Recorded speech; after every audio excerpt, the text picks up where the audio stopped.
West Texas A&M University announced that students will be able to participate in a global effort to find new antibiotics as a way of teaching microbiology.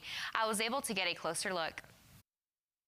WT has joined the Tiny Earth Teaching Initiative, which will be offered in the BioL 2420 Applied Microbiology course later in the fall. It's a discovery-based learning platform, which basically converts traditional lab experience into a research-based learning experience. We will be using a research-based lab method in the lab, where students will be working together to gain the real-world research experience, basically discovering antibiotics from soil microorganisms. According to Tiny Earth's mission, they want to inspire and retain students in the sciences while addressing one of the global health challenges in the century, which is the diminishing supply of effective antibiotics. Whereas we are facing the crisis of antibiotic resistance bacteria that are increasingly becoming drug resistant, multi-drug resistant over time, we as scientists, we need to find an alternative to find more antibiotics so that we can face this crisis as soon as possible. According to Tiny Earth, college students who enroll in a Tiny Earth research course can discover antibiotics from soil bacteria in their own backyard.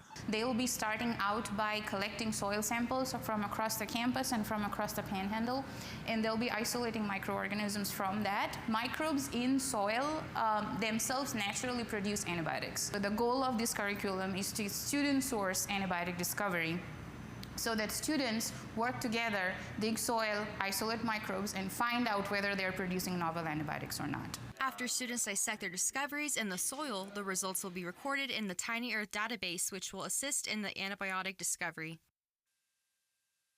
Tiny Earth was created by Dr. Joe Handelsman, a Villas research professor of plant pathology at the University of Wisconsin-Madison, who founded a course at Yale University in 2012 to address the antibiotic crisis, which then evolved into the initiative.